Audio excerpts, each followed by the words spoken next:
మాట్లాడడం జరిగింది. ఒకవైపు సీతమ్మ తల్లి గురించి కూడా మాట్లాడాడు. మరి దీనికి సంబంధించి మీరిచ్చే సమాధానం ఏంటి? నేనేమి ఆశ్చర్యపోవట్లేదు. నాకు కోపం కూడా రాలేదు. ఎందుకండి? ఎందుకంటే ఎందుకు రాలేదు అని అడుగు. ఒక పంది బురదలో ఉంటే నీకు కోపం వస్తుందా? అది సహజమని అనుకుని వెళ్ళిపోతావా? కోపం రాదు కదా. అవును. అలా ఇతనికి బైబిల్ ఎక్కింది కాబట్టి అలాగే మాట్లాడతాడు. బైబిల్లో అటువంటివే ఉన్నాయి. అతను చాలా స్పష్టంగా చెప్పాడు, నాకు బైబిల్ అంటే ఎందుకు ఇష్టం అని చెప్పాడు. అతను కేవలం ఈ సబ్స్క్రైబర్స్ కోసం మాత్రమే నటన చేశాడు. దాని నుంచి వచ్చే మనీని అతను ఎంజాయ్ చేస్తూ ప్రపంచంలో ఉన్న అన్ని రకాల జంతువుల్ని, పురుగుల్ని, అన్ని రకాల వాటిని తింటూ అతను కాలం వెళ్ళబుచ్చుతున్నాడు. కాబట్టి అతను తిన్నటువంటి రకరకాల జంతువుల, కీటకాల ఆహార ప్రభావము అతని మెదడుకి ఎక్కిన బైబిల్ ప్రభావం కూడా అతని మీద పనిచేస్తుంది. అందుకు పెద్ద విషయం ఏమి లేదు. కాబట్టి ఎవరైతే అతన్ని పొరపాటున ఓ మనిషిగా గాని లేదా హిందువుగా గాని ఎవరన్నా భావిస్తే అది వాళ్ళ తప్పు, అతను తప్పేమి లేదు. అతను అలాగే మాట్లాడతాడు. అతను ఇదివరకు కూడా నిరూపించుకున్నాడు. కాబట్టి అతని విషయంలో మనం ఆశ్చర్యపోవాల్సింది ఏం లేదు. గరికపాటి వారిని అలా అన్నందుకు అటువంటి అవధానుల్ని నోటికొచ్చినట్టు వాగినందుకు దానికి తగ్గ కర్మను అనుభవిస్తాడు. సీతాదేవిని, ద్రౌపదీదేవిని నోటికొచ్చినట్టు వాగినటువంటి వాళ్ళు కాలగర్భంలో ఎలా కలిసిపోయారో అదే జరగబోతుంది, అంతే. దీంట్లో పెద్ద విషయం ఏం లేదమ్మా. ఇలాగా బార్కింగ్ అనేది ఎప్పుడు ఉంటుంది. ఇది కొన్నాళ్ళు నడుస్తుంది అన్న. మనం గతంలో కూడా కొన్ని క్యాండిడేట్లు చూసాం. మనం కొన్ని క్యాండిడేట్లు చూసాం.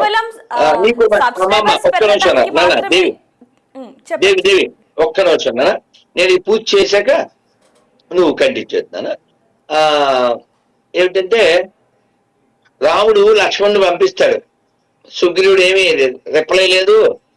రాజ్యం అతనికి ఇచ్చాం, మనకి హెల్ప్ లేదు, ఏం లేదు, వానకాలం వెళ్ళిపోయింది అని చెప్పి రాముడు అంటే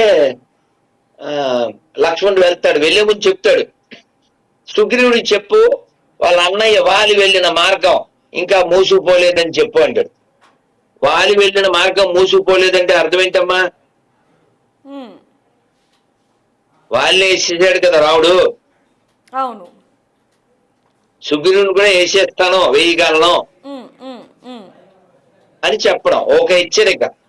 ఆ విధంగా కాలంలో ఎంతో మంది వెళ్ళిపోయారు.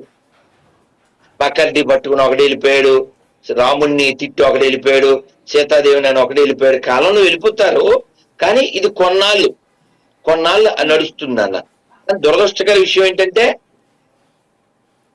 ధర్మాన్ని రక్షించడానికి, ధర్మాన్ని గౌరవించవలసినటువంటి స్థితిలో ఉన్న వాళ్ళు కూడా అసందర్భంగా మాట్లాడడం అనేది తప్పు. ఎందుకంటే భారతీయ నారి, సి నారాయణ రెడ్డి గారు చెప్పారు, భారతీయ నారి సహనానికి ఏలిక, సమరానికి కాలిక. మనం శివాజీ గురించి మాట్లాడతాం, ఎందుకని వాళ్ళ అమ్మ తయారు చేసిన వీరుడు ఆయన. కాబట్టి అటువంటి తల్లులు కావాలి తప్ప ఏదో దేహాన్ని ప్రదర్శన కోసం ఉంచుతాను అనేటువంటి వాళ్ళు కాలంలోనే సమాధానం వస్తుంది తల్లి. నెక్స్ట్ గురుగారు, ఆ పదజాలం మనం చూడొచ్చు. ఇష్టం వచ్చినట్టుగా మాట్లాడడం, ఒకవైపు గురించి బాడీ పార్ట్స్ దగ్గర నుంచి మాట్లాడుతున్నాడు అంటే అసలు ఏ విధంగా చూడొచ్చు? చూసేది ఉందన్న. ఇప్పుడు మీరు మళ్ళీ అడిగేది కాబట్టి చెప్తున్నాను. 4 దోషాలు కలిగల్లో ఉంటాయి, వాటికి దూరంగా ఉండమని చెప్పి భాగవతం చెప్తుంది. ఏంటవి? మాంసము, మద్యము, వ్యభిచారము, జోదం. ఒకటి ఉంటేనే తప్పు, 4 ఉన్నవాడు అలా కాక ఎలా ఉంటాడు చెప్పు? అంటే నేను మిమ్మల్ని ఈ ప్రశ్న ఎందుకు అడుగుతున్నాను అంటే, ఇప్పటి వరకు కూడా హిందుత్వం గురించి కావచ్చు, లేకపోతే మహిళల గురించి కావచ్చు, ఎవరైనా కించపరిచేటట్టు మాట్లాడితే మీరు ఎంత ఖండించారనేది మనందరికీ కూడా తెలిసిందే. అలాంటిది మీరు ఇతని మీద మాట్లాడే మాటలు రేపు పొద్దున ఇంకొకరు ఎవరైనా సరే ఇలా మాట్లాడాలి అనుకునే వాళ్ళు ఖచ్చితంగా ఆలోచిస్తారు. కాబట్టి నేను మిమ్మల్ని ఈ ప్రశ్న అడగడం జరిగింది. చాలా సంతోషం. ఇతను నిన్న వేరే ఇంటర్వ్యూ ఎక్కడో చూశాను, ఏదో 14 ఏళ్ల అమ్మాయికి 1000 రూపాయలు ఇచ్చి ఏదో అని విన్నాను. అవును. సో కాబట్టి మనం ఇంకా ఎక్స్పెక్టేషన్ ఏం చేస్తాం నాన్న? ఇది అడ్డమైన జంతువుని తింటాడు, అడ్డమైన పురుగుల్ని తింటాడు, పావుల్ని తింటాడు, కప్పల్ని తింటాడు. ఆ భగవంతుడు ఇచ్చే నోరుని దానికి వాడుతున్నాడు. అతని మనం ఇంకా అతని ఇష్టం అది. సో అలాగే ఆ ఇంకా ఒకటి ఉన్నప్పుడు ఇంకా దాన్ని ఫాలో చేస్తూ మిగిలినవన్నీ వచ్చేస్తాయి. మాంసం, తర్వాత మద్యం, వ్యభిచారం, జోదం, ఇవన్నీ. కాబట్టి అతన్ని ఫాలో అయ్యే వాళ్ళు మారాలి. అతను మారడం అనేది మనం ఎక్స్పెక్ట్ కూడా చేయకూడదు. ఇప్పుడే పోస్ట్ చూశాను వేరే చోట, ఆ 23 లక్షల మందికి ఇంకా బుద్ధి రాలేదా అని వచ్చింది. అవును, ఎవరా 23 లక్షల మంది? ఆయన అభిమానులు, అందులో సగానికి సగం మంది హిందువులే ఉన్నారు కదండి. అతను కూడి తినేదే హిందువుల మీద.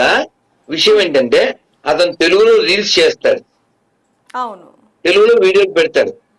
ఒక విషయంలో అతన్ని మనం అప్రిషియేట్ చేయాలి. ఏంటంటే నాకు అభిమానులని చెప్పుకున్నవాడు ఒక్క మలం తిన్నట్టు అని చెప్పాడు అతను. అవును. సో కాబట్టి అతనికి అభిమానులు అనే వాళ్ళు ఎవరు ఉండకపోవచ్చు. కాబట్టి మూర్ఖులు మాత్రమే ఆ భావజాలం కలిగిన వారు అతన్ని ఫాలో అవ్వచ్చు. సో ఇప్పుడు అతని గురించి మనం చర్చ చేయడం అనవసరం. అతని మీద ఏదో కేసులు పెట్టారు. తర్వాత అతను అంటే ఇప్పుడు అతను ఒకడే కాదు నాన్న, అతను ఒకడే కాదు. ఇలాంటి బ్యాచ్ ఇంకొంతమంది ఉన్నారు. వాళ్ళు కూడా ఇలా రాముడి మీద, కృష్ణుడి మీద, శివుడి మీద నోటికొచ్చినట్టు వాగుతూ ఉంటారు. అలా ఎందుకు వాగుతారంటే బంగ్లాదేశ్ లో లాగా లేదా పాకిస్తాన్ లో లాగా హిందువులు ఎవరిని తగలేరు కదా. దేవాలయాలు, రథాలు, గుళ్ళో వస్తువులు, గుళ్ళో డబ్బులు, దేవాలయానికి సంబంధించిన భూములు ఇన్ని ఎత్తుపోతున్నారు. ఏది స్వతంత్రం వచ్చిన తర్వాత కూడా. అయినా హిందువులు టికెట్లు కొనుక్కుని మరి కట్లు పడి దర్శనానికి వెళ్తూ ఉంటారు కదా. కాబట్టి రాముడిని తిట్టినవాడు దండం పెట్టుకుని వెళ్ళిపోతాడు, దురుకుని వెళ్ళిపోతాడు. కాబట్టి ఇలాంటి వాళ్ళు తయారవడానికి కారణం హిందువుల యొక్క అలసత్వం, నిర్లక్ష్యం. అతను అలా ఉండడం అనేది అసలు ఇందులో ఆశ్చర్యపడవలసిన విషయం ఏం లేదు. సర్వ